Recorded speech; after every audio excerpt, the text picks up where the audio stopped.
The storm on the bridge. The rain was coming down in sheets, slicing across the city as though the sky itself had been torn open. Every corner of New York seemed wrapped in wet neon light, street lamps bent sideways under the wind, and headlights blurred into streaks across puddled asphalt. For Marcus Carter, the storm was not simply weather, it was life's mirror. Every day for the last 3 years had felt like this. A battle to stay upright against forces stronger than him, to push forward through resistance that never seemed to ease. His boots slapped against the slick pavement as he carried his sleeping son, Isaiah, pressed close to his chest.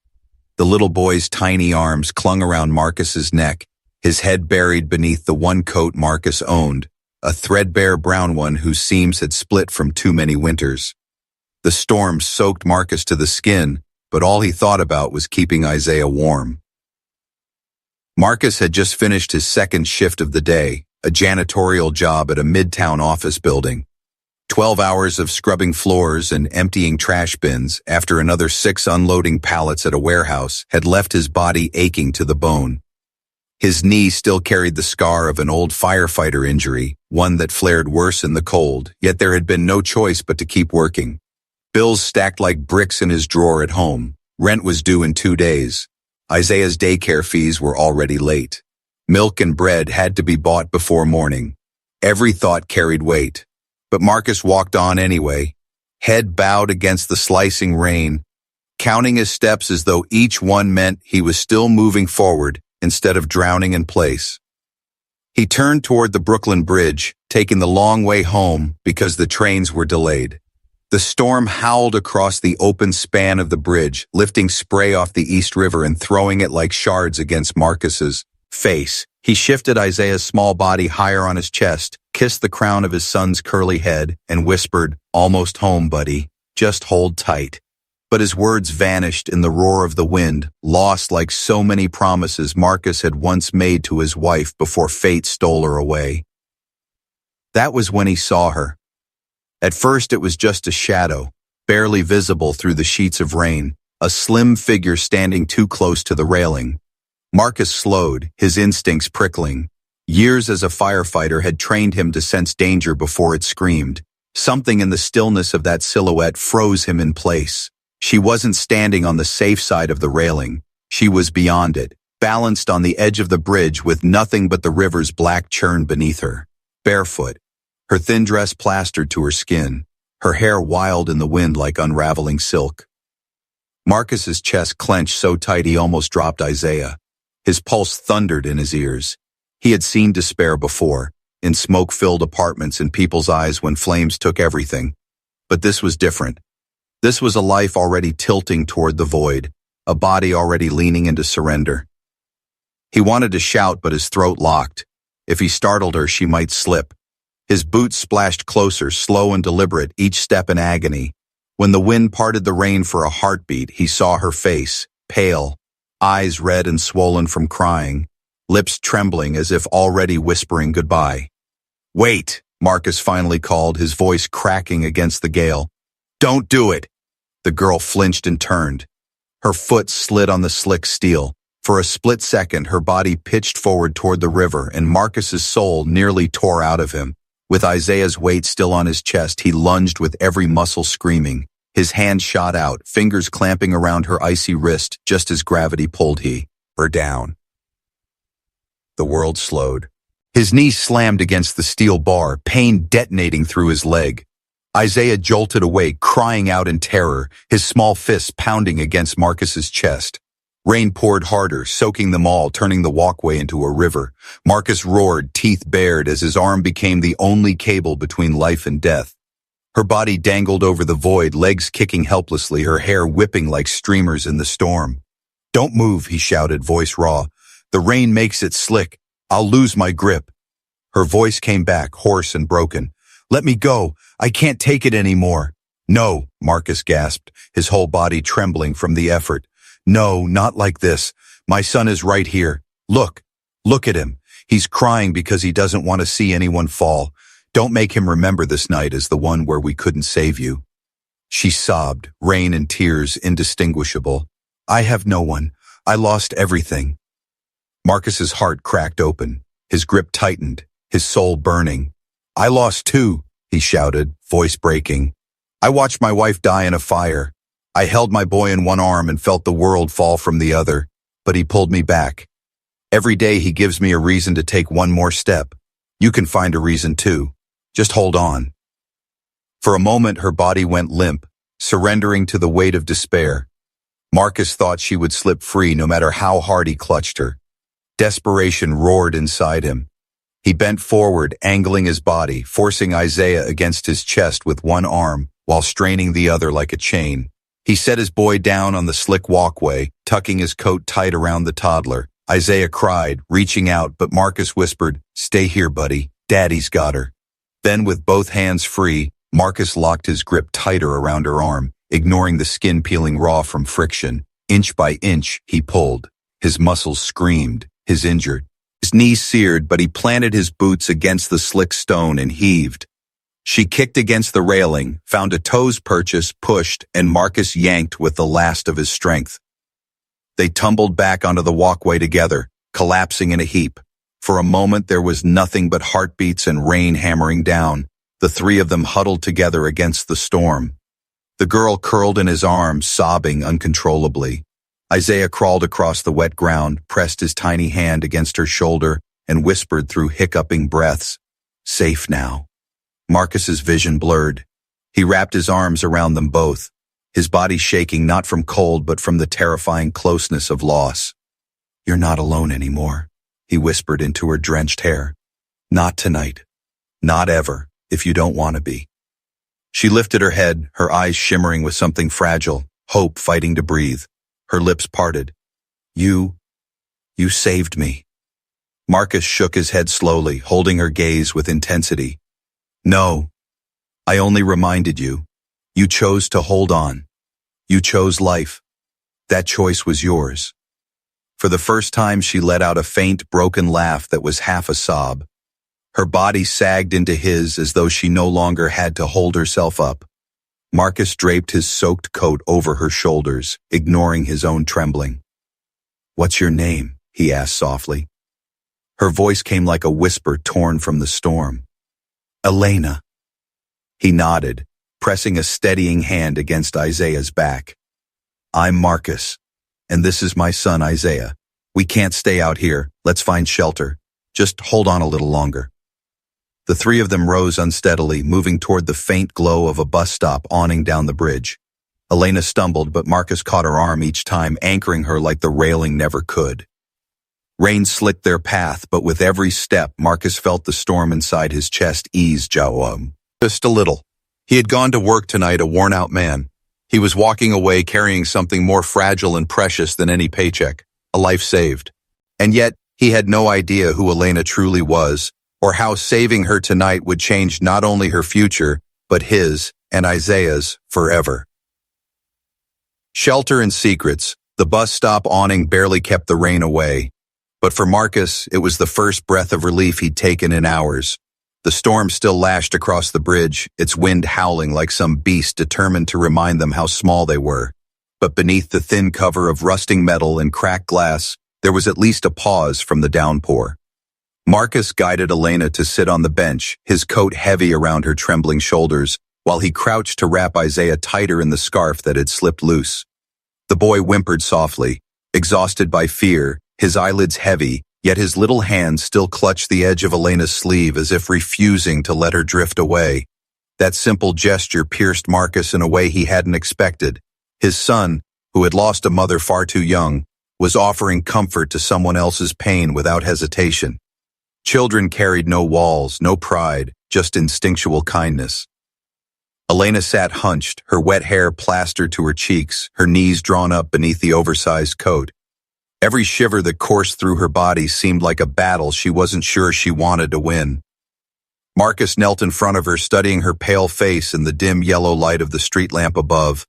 She had the delicate features of someone who had once known comfort, skin too untouched by years of labor, fingers that trembled as if unused to cold. Yet her eyes told a different story. Red-rimmed, swollen from tears, they were the eyes of someone who had stared too long at emptiness. "You'll catch pneumonia like this," Marcus murmured, more to keep her tethered to the moment than because he thought she cared. "We need to get you warm." Her lips pressed into a thin line. "You should have let me go," she whispered, the words so faint they nearly drowned in the storm. "You and your son. You don't need me dragging you down." Marcus clenched his jaw, forcing his own exhaustion aside. "Don't say that. You don't know what you mean to someone yet. You don't get to decide that life is worthless when it might still be everything to someone else down the road." He nodded toward Isaiah, who had nestled against her arm. "He didn't want to let go of you. That means something. That means you matter already." Elena glanced down at the little boy, her expression flickering between disbelief and fragile warmth. For a moment she didn't speak, only allowed Isaiah's tiny hand to rest against her. Marcus saw her swallow hard, as if the weight of that simple human connection was heavier than the storm. The cold was beginning to bite at Marcus's bones. He knew he couldn't take her to his own apartment. The roof leaked in 2 places, the heater rattled uselessly, and the damp mold on the walls would only make her sicker. He thought quickly, his mind moving through the few people he could trust. Only one name came with certainty: Joe Miller, a retired EMT he had once worked with at the fire department, a man who had stepped in to watch Isaiah when Marcus was too broken to move after Sarah's funeral. Joe lived alone now in a small ground-floor flat near Fulton Street, quiet and private, the kind of place where no one asked questions. Marcus rose and adjusted Isaiah on his hip, extending his other hand toward Elena. "Come on," he said gently. "I know someone who can help, a safe place to dry off and rest." She hesitated, her eyes darting toward the empty road as if expecting something to emerge from the shadows. "I shouldn't," she whispered. "You don't understand. If anyone sees me—" Marcus cut her off with a steady tone. "Then we'll keep out of sight. You're not alone anymore, Elena. Trust me, just for tonight." For several long seconds she stared at him, rain dripping from the ends of her hair, her breath visible in the cold. Then slowly she placed her trembling hand into his. The contact was tentative, but once her fingers curled around his calloused palm, something in her shoulders loosened. Together they stepped into the rain again, moving quickly through the deserted streets until they reached a block of aging brick buildings where yellow light flickered from behind curtains. Marcus knocked on a familiar wooden door, the sound swallowed by the storm. It opened after a pause. Joe Miller stood there, gray hair mussed from sleep, a plaid shirt thrown over his shoulders. His sharp eyes, honed from years of responding to emergencies, scanned the trio in an instant. Marcus drenched and limping, Isaiah clutching his father's neck, and the soaked young woman shivering beneath an old coat. Joe didn't ask questions. He simply stepped aside and said, "Towels in the closet, heaters on, get in before you freeze." Inside, warmth enveloped them. The small living room smelled faintly of coffee and old books. A battered couch sat near a space heater, its orange coils glowing like a tiny sun. Joe fetched towels while Marcus guided Elena to sit, then crouched to strip off Isaiah's wet shoes. The boy yawned and collapsed against the couch cushions, his small body giving in at last to exhaustion. Joe handed Elena a towel, his eyes kind but unreadable. "You need dry clothes," he said quietly. "I'll see what I can find." He disappeared into the back room, leaving Marcus and Elena alone with the hum of the heater. For several minutes neither spoke. Elena rubbed at her hair with the towel, her hands trembling too much to do much good. Marcus sank into the chair across from her, his muscles aching so deeply he feared he wouldn't be able to rise again. Yet his gaze stayed fixed on her, trying to piece together the fragments of a mystery that had nearly ended in tragedy. Finally she broke the silence, her voice so low it almost blended into the hum of the heater. "Why did you stop me?" Marcus's eyes narrowed. "Because you're still here. Because ending it wouldn't erase the pain. It would just pass it to someone else. Someone who loves you, whether you believe it or not." Her mouth twisted bitterly. "There is no one who loves me." "Then my son does," Marcus said firmly, gesturing to the boy sleeping soundly, his small hand still clutching a corner of her sleeve. "And sometimes that's enough to start again." Elena's eyes shimmered, and she quickly turned away, clutching the towel as if it could shield her from truth. Marcus wanted to press further, to demand to know what had driven her to the edge, but he knew better than to push too hard on fresh wounds. Healing required patience, silence, and the right moment to offer words. Joe returned with a bundle of clothes, plain sweats that would hang loose on her frame, but dry nonetheless. Elena excused herself to the bathroom, and when she returned, Marcus saw how different she looked. Without the soaked dress clinging to her, without the storm plastered to her skin, she looked younger, almost fragile. Yet in her eyes there was still that shadow, the kind of shadow money could not explain away. They settled around the heater, mugs of chamomile tea steaming in their hands. Joe busied himself in the kitchen, deliberately keeping his distance, giving them privacy without asking for it. Marcus sipped the hot liquid, feeling its warmth spread into his chest, then looked at Elena. "You don't have to tell me everything," he said softly, "but I want you to know. You're safe here tonight." Her fingers tightened around the mug. She nodded slowly, then whispered, "I don't deserve this kindness." Marcus leaned forward, his voice steady and sure. "Everyone deserves to be reminded that their life matters, even when they can't see it themselves." For the first time, Elena lifted her gaze and held his eyes. Something in her expression shifted, as though the wall she had built around herself had cracked just enough to let the smallest light through. That night stretched on quietly. Isaiah slept deeply, his tiny breath steady. Joe retreated to his room, leaving only the three of them in the circle of warm light. Marcus told small pieces of his own story, not everything but enough. How he had once been a firefighter, how he had held his son during the worst night of his life, how he had carried guilt and grief every day since. Elena listened without interruption, her hands folded in her lap. When he fell silent, she whispered almost too softly, "You're stronger than I'll ever be." Marcus shook his head. "No, I just keep walking. That's not strength, it's stubbornness, and maybe that's all you need sometimes." Silence settled again, but it wasn't heavy anymore. It was the silence of two broken souls who, for one night, had found shelter in the same place. Elena's eyes finally closed, her head tipping against the couch cushion. Marcus pulled a blanket over her shoulders, then sank back into the chair with Isaiah on his chest. His knee throbbed, his body ached, but for the first time in years, he felt a strange flicker of peace. He didn't know who Elena really was, what storms lay behind her eyes, or what consequences would come from saving her on that bridge. But as he drifted into an uneasy sleep, one thought anchored him. Tonight, he had kept someone from falling. And maybe tomorrow, she would find a reason to keep standing. The reveal. Morning light crept timidly through the blinds of Joe Miller's modest apartment, streaking across the faded carpet and catching on the steam still rising from the space heater. The storm had passed, leaving the city damp and strangely hushed, as though even New York was pauses. Yang to take a breath after being battered by the night. Marcus woke stiffly in the chair, his body bent in awkward angles from holding Isaiah against his chest. His son's curls brushed against his chin, and for a moment Marcus just sat there, inhaling the faint scent of childhood, warmth, sleep, and the lingering sweetness of the cheap strawberry shampoo he had splurged on last week. Then his gaze shifted to the couch. Elena lay curled beneath Joe's old wool blanket, her breathing even, her face softened in rest. Without the tears and shadows of last night, she looked almost unreal, like a painting of a girl caught between fragility and resilience.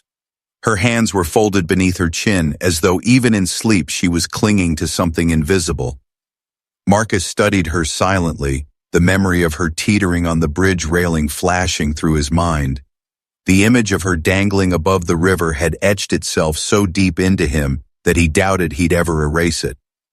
Joe emerged from the kitchen carrying 2 chip mugs of coffee. He set one near Marcus and spoke in a voice that was calm but edged with curiosity. "You gonna tell me who she is?" Marcus shook his head, taking the coffee gratefully.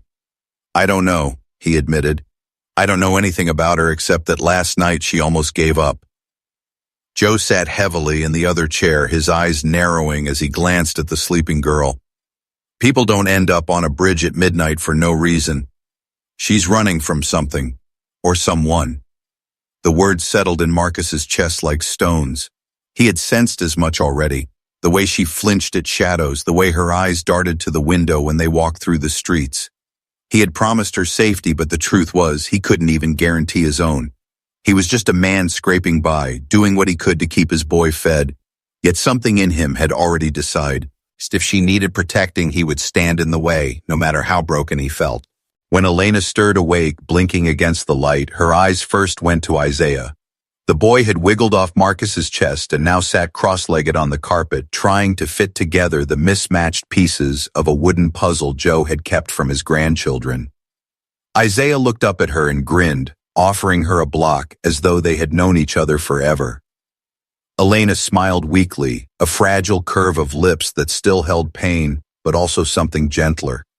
She took the block, placed it into the puzzle, and whispered, "Thank you." Marcus cleared his throat softly. "There's breakfast if you're hungry," he said, nodding toward the kitchen where Joe had set out toast and eggs. Elena rose slowly, still wrapped in the blanket, and sat at the small table. She picked at the toast as though each bite required effort, her gaze drifting to the window where early traffic had begun to stir. Marcus sat across from her, waiting. Finally, she set the bread down and whispered, "I should tell you the truth, before it finds you first." The way she said it made the hairs on Marcus's neck rise. He leaned forward, his voice steady but low. "Go on." Her fingers tightened around the edge of the table. "My name isn't just Elena. It's Elena Whitmore." The name struck him with the weight of a bell tolling in a quiet church. Even Joe's head lifted sharply at the sound.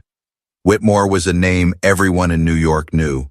Henry Whitmore, real estate tycoon, billionaire, philanthropist to the public but ruthless behind the scenes. His face graced magazine covers, his empire stretched across the skyline. Marcus had scrubbed the floors of one of his towers just last week, cursing quietly as he wiped marble lobbies that gleamed with wealth he would never touch. Marcus's eyes narrowed. "Whitmore? As in?" "Yes." Her voice cracked, but she forced herself on. "Henry Whitmore is my father." Silence fell, heavy. Joe let out a low whistle and muttered, "Lord have mercy." Marcus stared at her, struggling to reconcile the broken girl on the bridge with the name that carried so much power. "If that's true, what were you doing out there last night? Why?" He stopped himself before the word suicide could slip past his lips. Elena looked down, her hands trembling. "Because I couldn't breathe anymore. My life isn't mine. My father controls everything, what I wear, where I go, who I speak to. He's been grooming me for years to take my place beside someone I don't love, someone he chose for me because it benefits his empire. And when I tried to resist, he told me I'd lose everything. My friends, my home, even my name.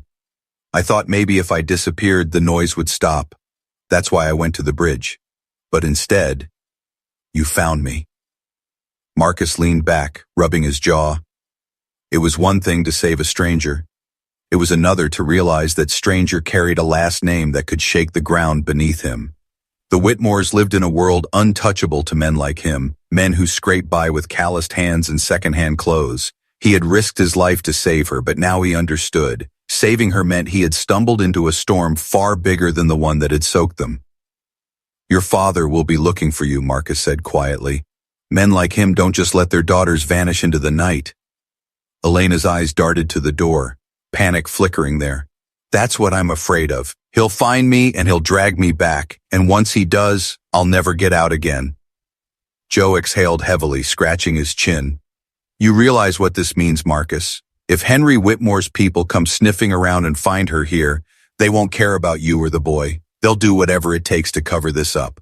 Marcus felt the weight of those words settle like chains around his shoulders. He looked at Isaiah, who was laughing softly as he clapped two puzzle pieces together, oblivious to the storm gathering outside. His son was his whole world, the only reason he kept moving each day. And now, by pulling Elena off that railing, he had invited danger straight into their fragile lives. Yet when he looked back at her, at the raw fear in her eyes, he couldn't bring himself to regret it. She had been seconds away from disappearing forever, and he had stopped it. That meant he carried responsibility now, not just for Isaiah, but for her too.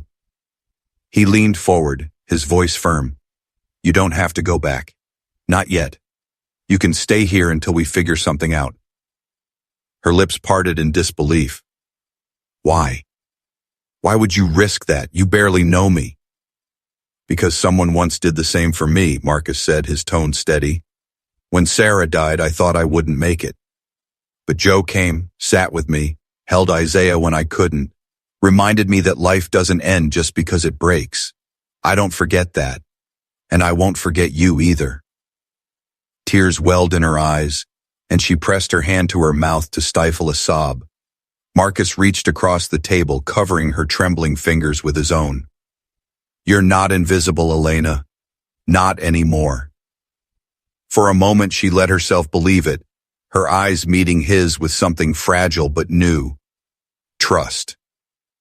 Outside, the low rumble of an engine slowed near the building. Marcus stiffened instantly.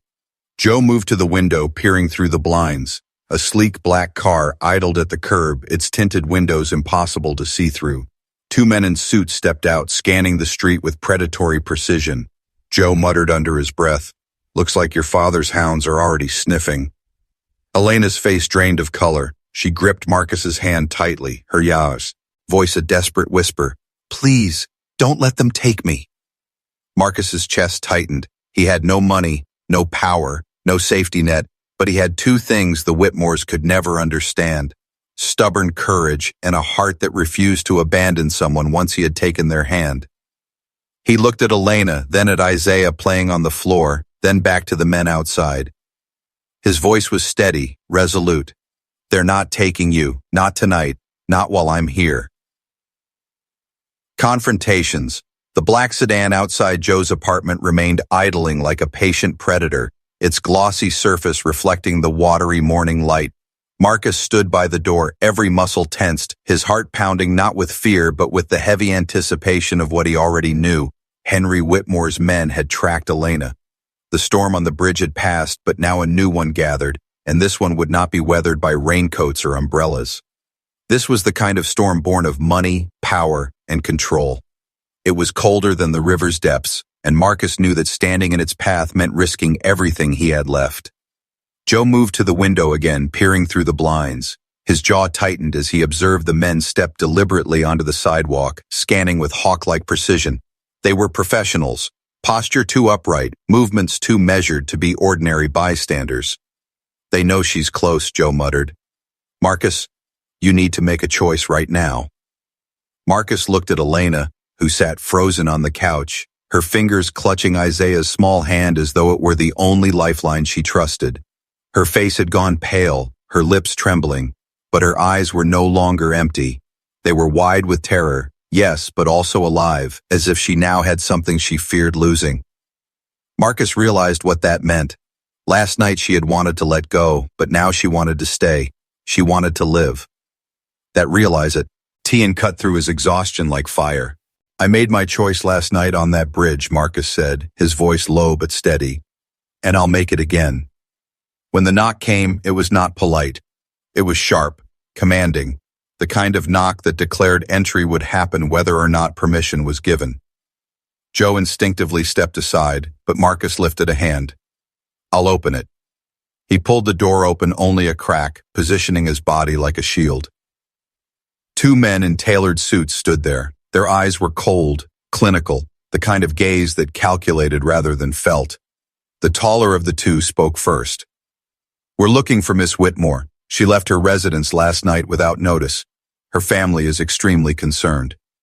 Marcus felt his stomach turn at the way the man said it, concern sounding more like threat than compassion. He kept his voice firm, his face unreadable.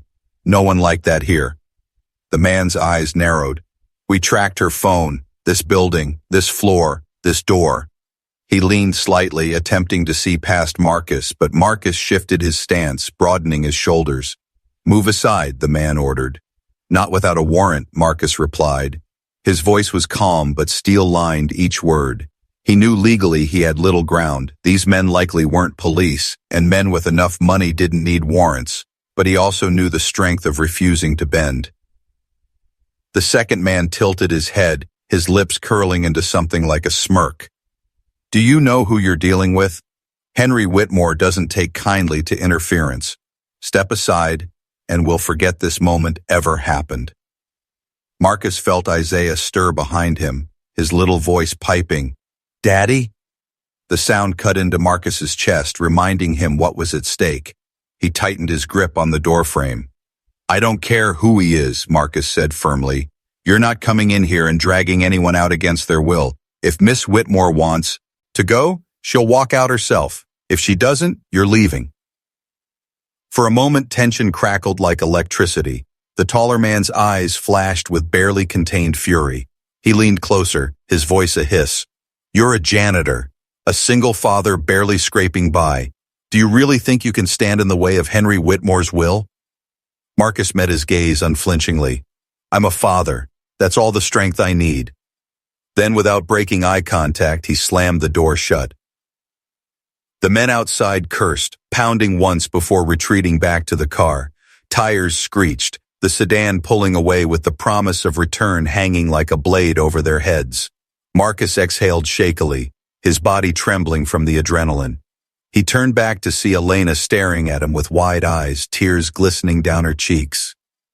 You stood up to them," she whispered. "I'd stand up to anyone who thinks they can own another human being," Marcus replied. "Doesn't matter if they have billions or nothing. You're not property. You're a person." Elena's face crumpled. She covered her mouth with her hand, shoulders shaking with quiet sobs. Marcus crossed the room, kneeling in front of her despite his aching knee. He gently took her trembling hands into his own. "Listen to me. He doesn't define you. Your father, his money, his plans, they don't get the last word on who you are. You do. You get to choose." Elena nodded, though her tears didn't stop. For the first time, though, her tears weren't just despair. They were release. Hours later, the confrontation Marcus dreaded came, not in the form of suited men, but in the presence of Henry Whitmore himself. The billionaire arrived in person, flanked by 3 more guards, his tailored coat immaculate despite the damp streets, his silver hair combed back with precision. His presence filled the hallway like a storm front. Joe muttered a curse under his breath, but Marcus squared his shoulders. Henry's gaze landed on Elena instantly, and his voice sliced through the room. "Elena, get your things. We're leaving." Elena flinched but didn't rise. Marcus instinctively stepped closer, standing between her and the man who had once been only a name on headlines. "She doesn't want to go," Marcus said firmly. Henry's cold eyes shifted to him, raking him up and down with contempt. "And you are?" "Marcus Carter." He kept his tone even, steady. Henry's lips twisted. "A janitor, a widower, a nobody, and yet you presume to stand between me and my daughter?" He let out a humorless laugh. "Do you have any idea what kind of life she's walking away from? Security, wealth, legacy, all of which you could never give her." Marcus felt anger flare in his chest, but he kept his voice controlled. "I may not have wealth, but I have something you've clearly never given her. Respect. I don't tell her what her life should be. I listen. I let her decide. That's more valuable than every skyscraper with your name on it." Henry's face hardened. He took a step closer, lowering his voice to a venomous hiss. "You think you're saving her? You're ruining her. She was born to rule, to strengthen alliances, to carry forward a name worth more than your entire existence. And you—" He jabbed a finger toward Marcus's chest. "You're a distraction, a weakness she cannot afford." Before Marcus could respond, Elena stood. Her voice shook, but it carried strength.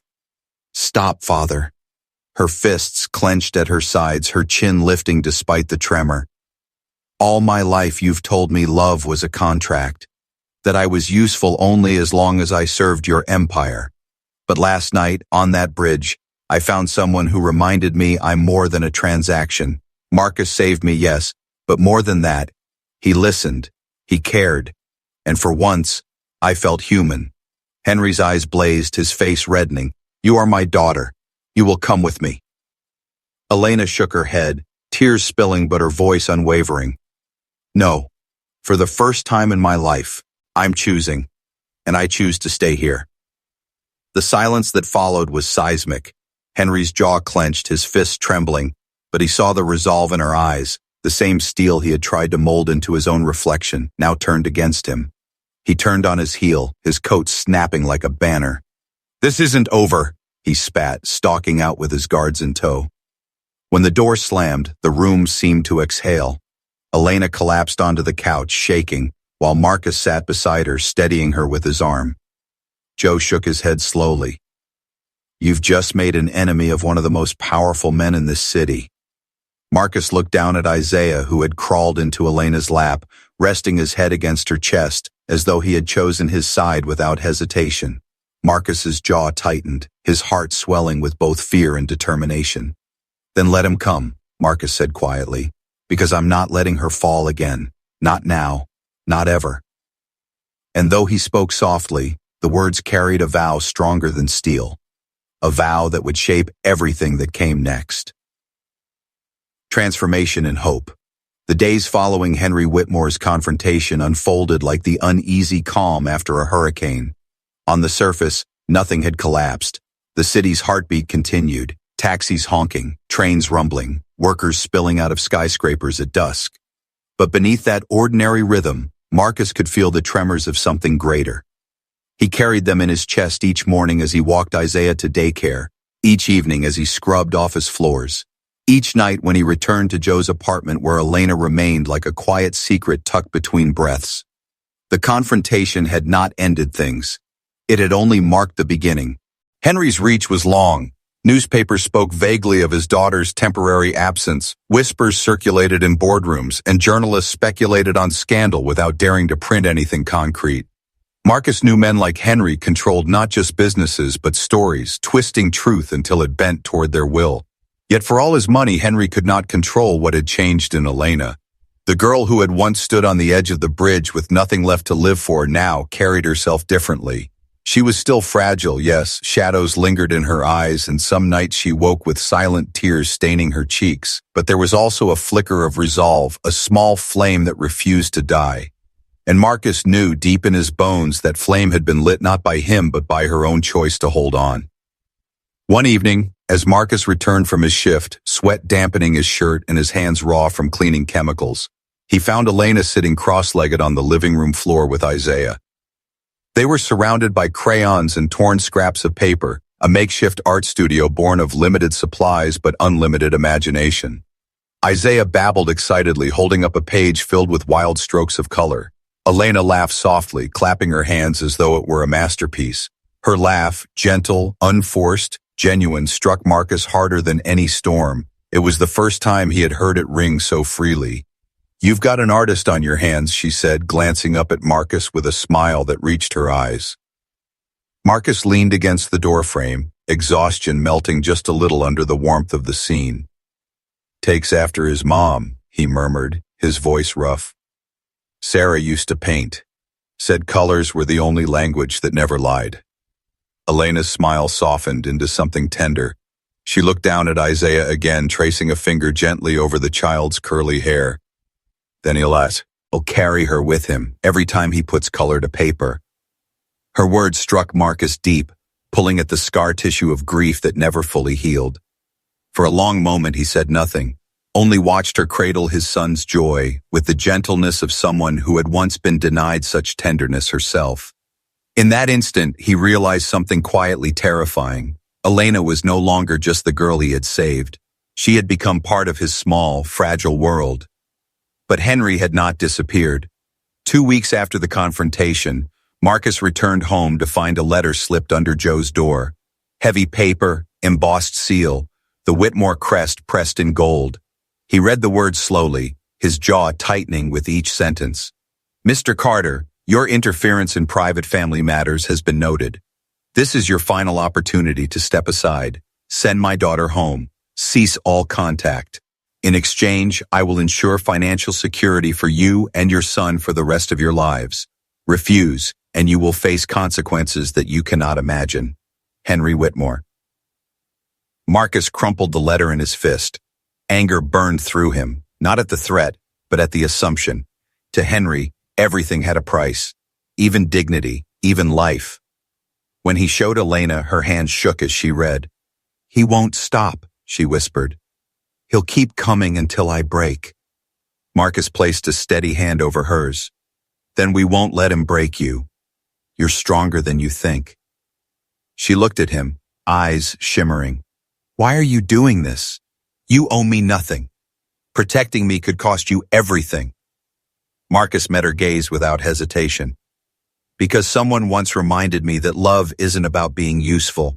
It's about staying. I'm staying." From that moment, something shifted. Elena began to transform, not suddenly, not miraculously, but steadily. She started painting again, borrowing brushes from Joe's late wife's old box, covering sheets of paper with strokes that reflected both pain and hope. She read Isaiah stories at night, her voice shaky at first but growing steadier, until the boy refused to sleep unless Miss Lena told him one more. And slowly she began to speak not just of escape, but of future. One afternoon, while Marcus repaired the squeaky hinge on Joe's kitchen door, Elena approached him with a quiet determination. "I want to do something," she said, "for people like you, for single parents, for kids like Isaiah, for anyone who's been told they don't matter unless they serve someone else's purpose. My father used money to build walls. I want to use it to open doors." Marcus looked at her, sweat on his brow, wrench in hand, and felt an unfamiliar stirring in his chest. Pride, not for himself but for her.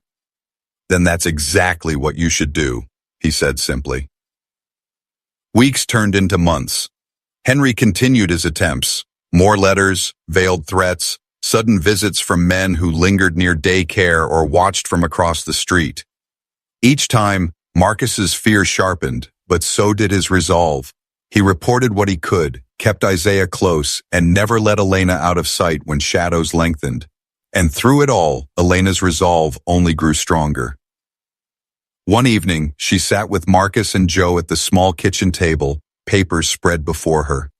"I've set up a trust," she explained, "quietly, without my father's knowledge. Funds I diverted before he could tighten his grip. I want to use them to create a foundation, scholarships for kids, housing assistance for single parents, mental health support for anyone standing on their own bridge." Joe let out a low whistle, shaking his head. "That's one way to strike back at a man like Henry, turn his empire into something he can't control." Marcus studied her face, the determination etched there. "This is your choice," he said softly. "Not his. That's what makes it powerful." Elena smiled faintly. "You gave me that choice. Now I want to give it to others." The final confrontation with Henry came not in a dark hallway or through men in suits, but in the bright glare of public light. Elena arranged a press conference, standing before microphones with her hands steady, her voice clear. Marcus watched from the crowd, Isaiah perched on his shoulders, as Elena spoke words that shook the empire her father had built. "For too long," she said, "my life has been controlled by legacy and wealth. I was told my worth was measured in contracts and alliances, but I stand here today because a stranger on a bridge reminded me that my life was my own to live. I will not be silent. I will not be owned. And I will dedicate every resource I have to ensuring that no one else feels as invisible as I once did." Her words rippled across headlines, breaking through the silence Henry had tried to enforce. The billionaire fumed, his reputation dented, his grip weakened, but Elena no longer trembled. She had found her voice, and Marcus knew she would never let it be stolen again. Months later, as the sun set in gold and crimson over the Brooklyn Bridge, Marcus walked slowly across the span with Isaiah skipping ahead and Elena at his side. The city glowed beneath them, alive and sprawling, but the bridge felt different now, no longer a place of endings but of beginnings. Elena paused at the railing, her hand brushing the cold steel. She looked out at the river, its surface calm, and whispered, "The last time I stood here, I wanted to let go. Tonight, I just want to hold on." Marcus wrapped an arm around her shoulders, pulling her close. "Then hold on," he murmured, "to us, to tomorrow, to yourself." Isaiah ran back, tugging at both their hands, his laughter bright against the fading day. Together, the three of them stood at the place where despair had once nearly won, now transformed into a promise of hope. And though the world outside still carried storms, Marcus knew that inside this small circle of love and choice, they had found shelter strong enough to endure,